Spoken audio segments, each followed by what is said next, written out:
안녕하세요. 대단히 반갑습니다. 태계 선생의 손주교육에서 배운다. 송이호. 군자는 손자를 품에 안아도 아들을 안지는 않는다. 조부모와 손자녀의 관계 새로 설정해야 고령화와 청소년 인성 문제에 해법될 듯. 한국 중류 이상의 가정이란 제목이 붙은 구한말 양반가 사진. 손자를 아는 할아버지의 사랑이 느껴진다. 매월 마지막 토요일을 할매할배의 날로 제정해 운영 중인 경상북도가 최근 흥미로운 조사 결과를 발표했다. 경북 할머니 할아버지 10명 중 6명은 손주를 돌볼 의사가 없다는 것이다. 경북도는 지난해 11월 포항의청도 등 9개 시, 군에 거주하는 60세 이상 남녀 1000명을 만나 손주교육 의식을 조사했다. 이 결과 손주를 돌볼 의사가 있느냐는 질문에 611명, 61.1%이 양육할 생각이 없다고 대답했다. 또 136명, 13.6%은 양육 부탁을 실제로 거절한 경험이 있다고 말했다. 거절 사유는 건강이 좋지 않아서 54.4%, 내 시간을 갖고 싶어서 30.1%, 다른 자녀도 부탁할 것 같아서 4.4%의 순이었다. 이번 조사에서 그래도 155명, 15.5%는 현재 손주를 돌보고 있다고 응답했다. 또 이들 가운데 31.2%는 내가 좋아서 자발적으로 돌본다고 답했다. 전통적인 조손의 관계가 아직은 남아있음을 보여준 것이다. 할머니, 할아버지와 손자의 손녀 관계. 오늘날 청소년 인성과 노인 문제 등의 해답을 전통적인 조손 관계의 회복에서 찾으려는 움직임이 있다. 어찌 보면 조손 교육은 50에서 60년 전만 해도 자연스러웠고 선현들도 실천했던 방식이다. 태계 16년간 편지로 손자를 가르치다. 태계가 손자에게 자식을 살리려고 여종의 아이를 죽게 하지 말라며 보낸 편지. 대표적인 인물이 태계 이황, 1501에서 1570이다. 태계는 벼슬 자리에서 물러나 안동에 응거하며 후한 양성에 매달렸다. 교육자 태계는 자신의 손자 지도에도 공을 들였다. 그 흔적은 손자와 주고받은 편지에 잘 남아있다. 태계에겐 안도, 1541에서 1584, 나는 맞손자가 있었다. 태계는 손자에게 각변했다. 안도가 5살 때는 천자문허을 써서 깨우치고 이후 경전을 직접 가르쳤다. 할아버지는 손자가 성균관 등 집을 떠나 있는 동안 편지를 썼다. 현재 전하는 편지만 16년간 150통이 넘는다. 태계는 편지에서 손자가 벗들과 더불어 공부한다는 소식을 들으면 칭찬했고 누구와 더불어 공부하는지 궁금해했다. 내가 벗들과 모임을 만들어 공부했다니 참 잘한 일이다. 1568년 4월 5일. 너는 겨울 동안 누구와 어느 곳에서 공부할 것이냐?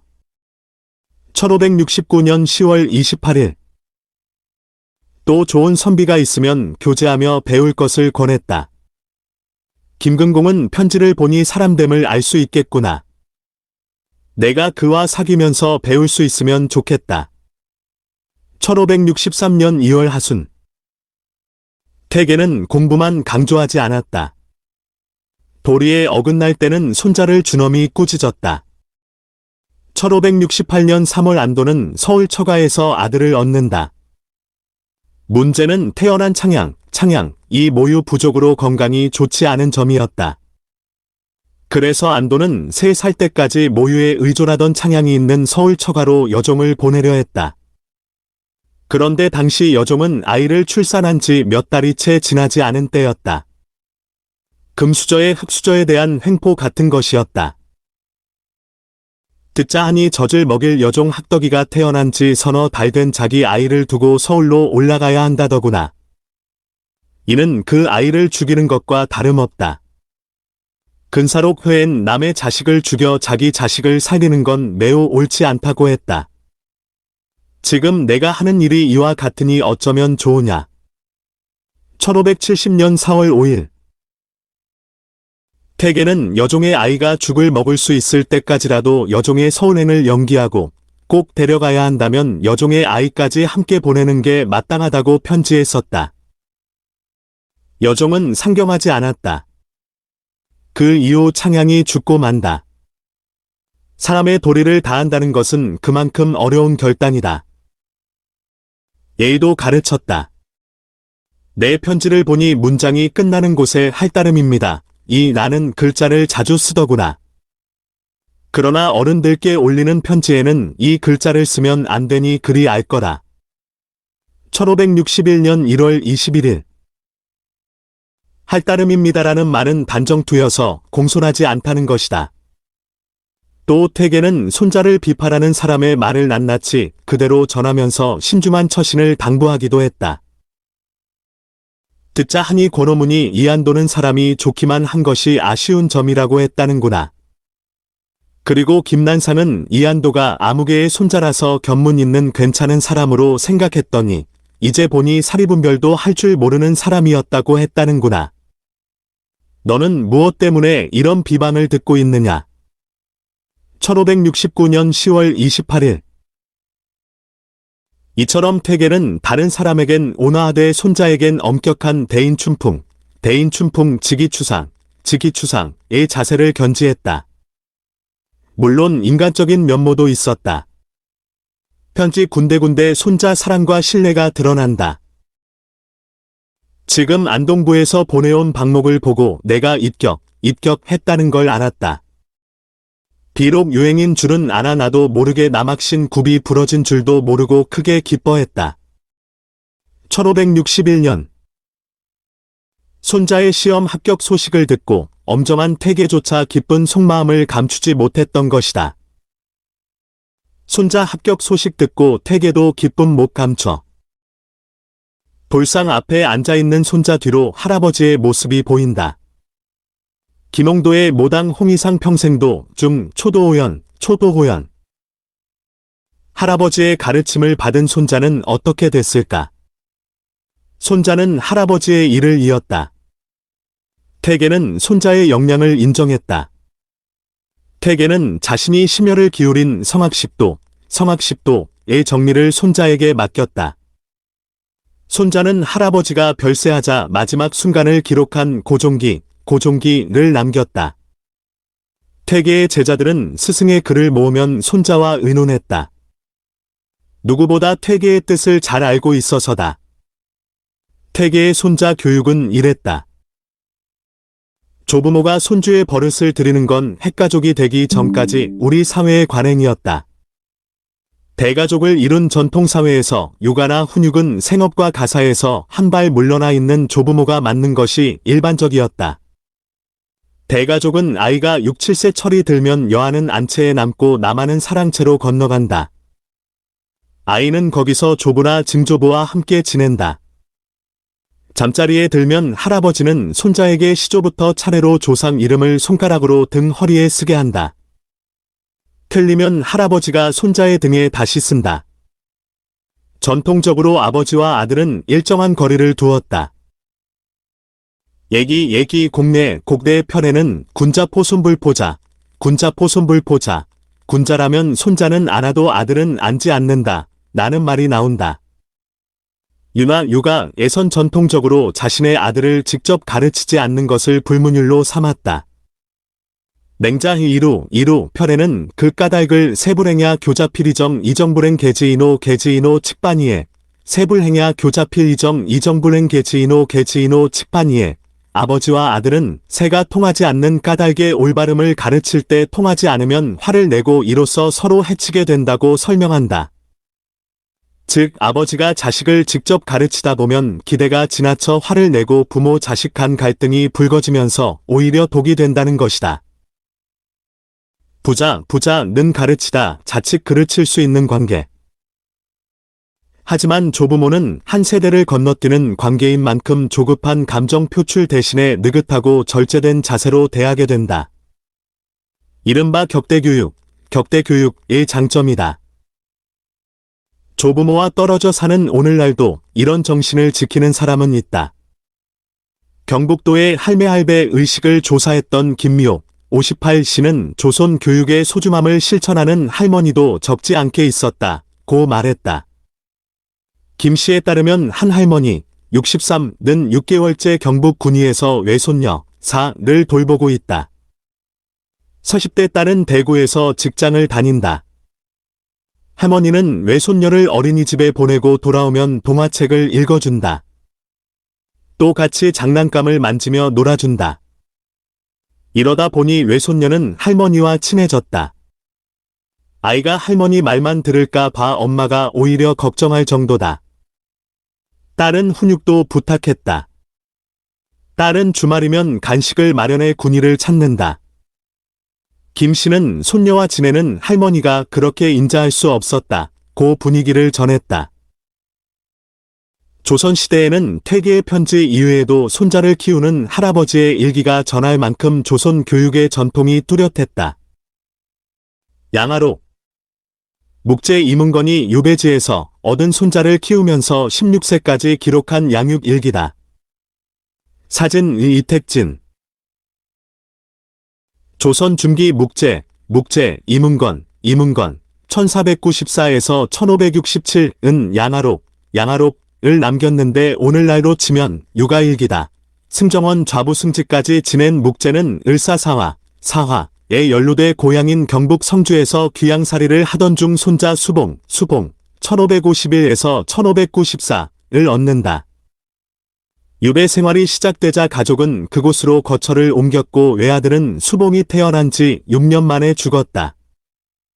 양아록은 묵제가 손자의 출생부터 16세까지 키운 이야기를 기록하고 있다.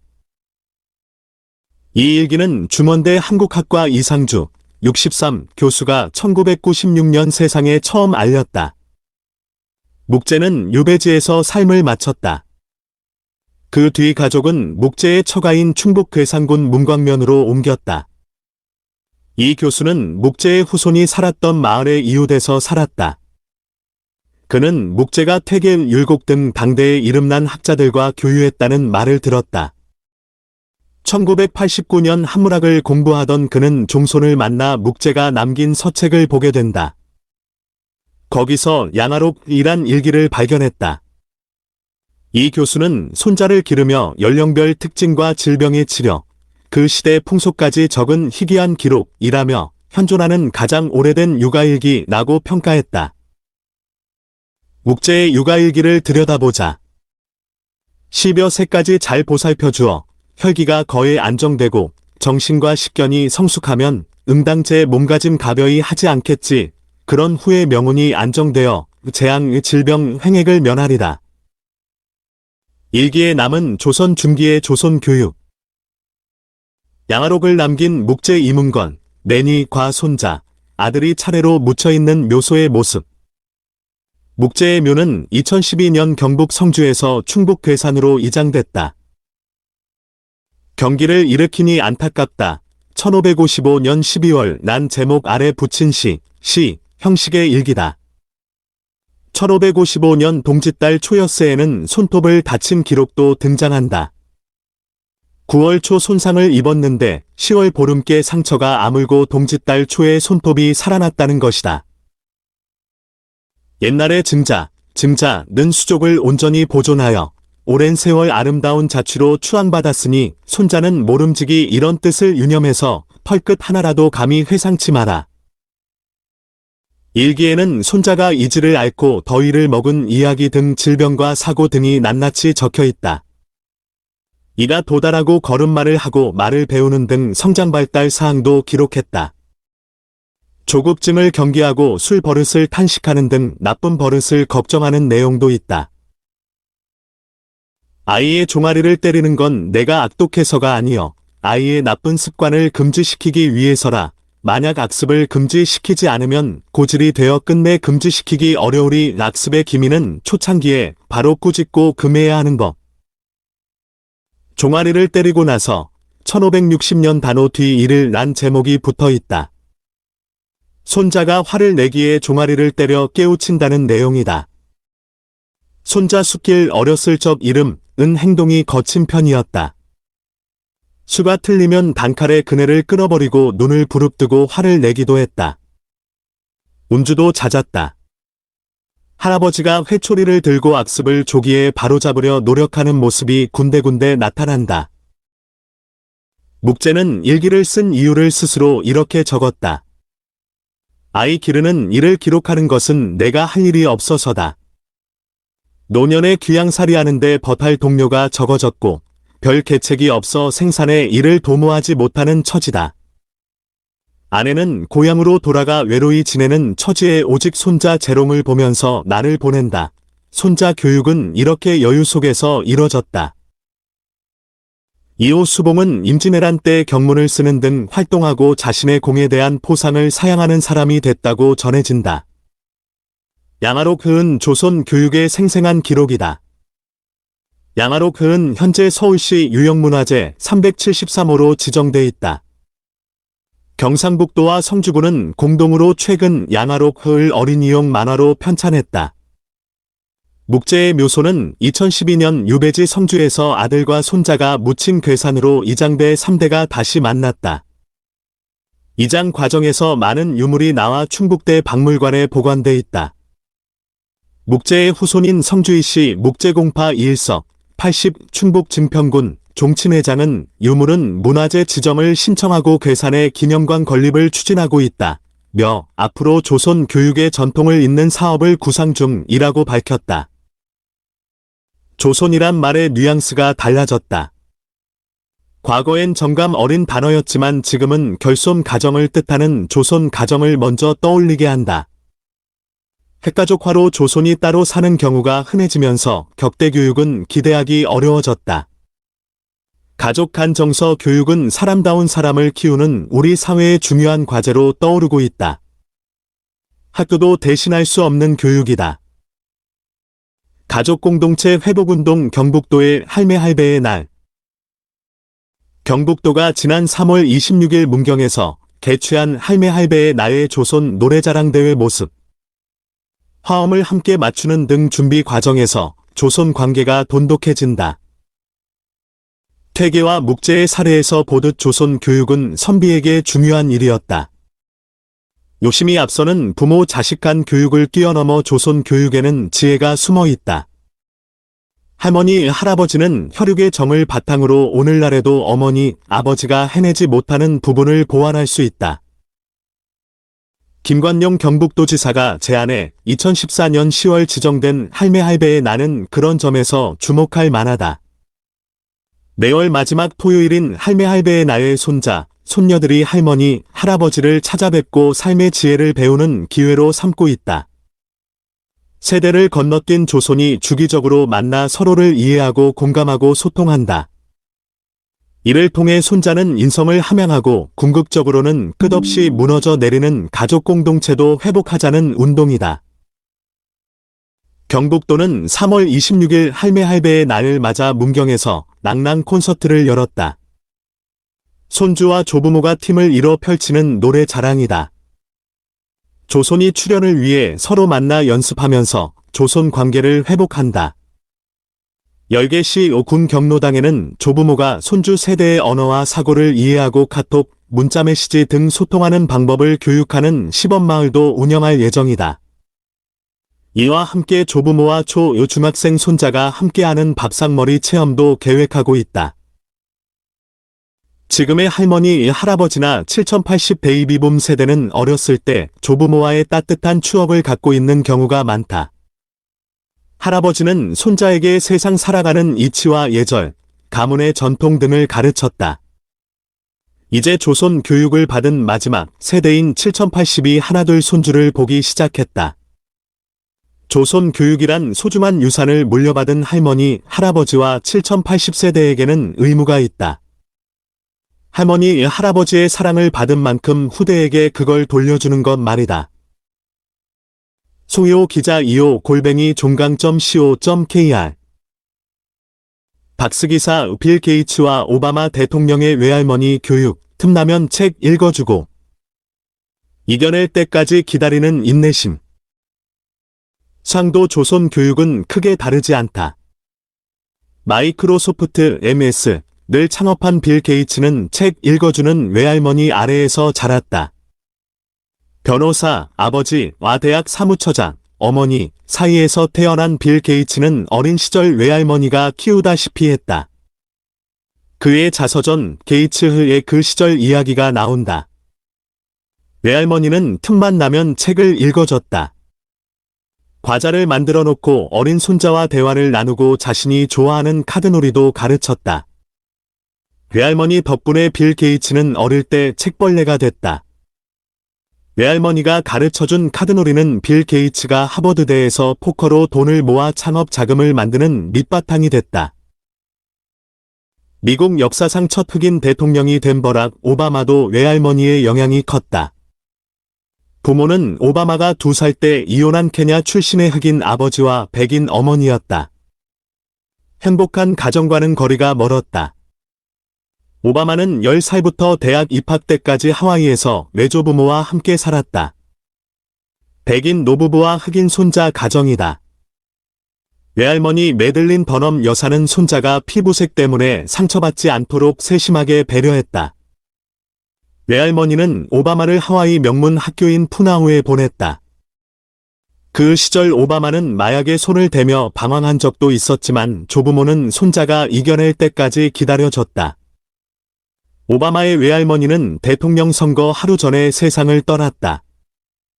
오바마 대통령은 할머니 이야기가 나올 때마다 새 차나 옷 사는 걸 미루고 손자에게 모든 걸 쏟아부은 분이라고 그리워했다. 참고 최효찬 글.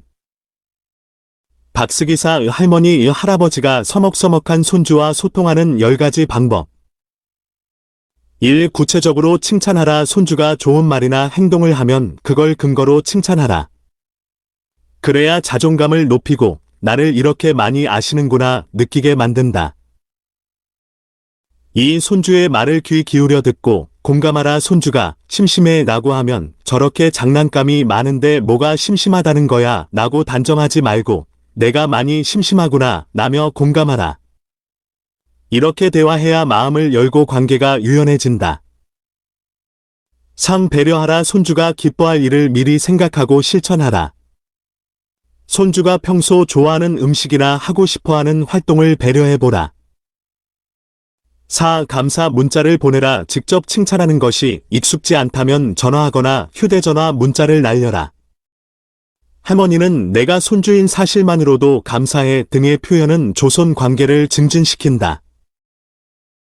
5. 온 가족이 서로 존중하는 말을 사용하라. 할머니, 할아버지가 손주의 의견과 문화를 존중해야 손주도 할머니, 할아버지 말씀에 순종한다. 엄마, 아빠도 할머니, 할아버지를 존중해야 한다. 3대가 서로 존중하면 관계가 개선된다. 6. 할머니, 할아버지의 불편을 체험하라. 손주의 귀에 솜을 넣은 채 대화해보라. 잘 듣지 못한 할머니, 할아버지의 어려움을 공감하게 된다. 7. 손주가 뭘 좋아하는지를 파악하라. 손주가 좋아하는 TV 프로그램이나 만화 영화 캐릭터를 알면 대화가 훨씬 쉬워진다. 8. 엄마, 아빠 이야기를 하라. 엄마, 아빠의 어린 시절 사진을 보여주며 손주와 그 시절 이야기를 나눠보라. 할머니, 할아버지가 엄마, 아빠 늘 어떻게 길렀는지 알게 되면 거리감이 좁혀진다. 9. 추억의 놀이를 함께 하라. 할머니, 할아버지의 어렸을 때 놀이를 함께 하라. 할머니, 할아버지도 즐거웠던 어린 시절이 있었다는 사실을 공감하게 한다. 10. 동화책을 읽으며 옛날 이야기를 하라. 동화 구현하듯 책을 읽어주라. 알고 있는 옛날 이야기를 덧붙이면 금상첨화다.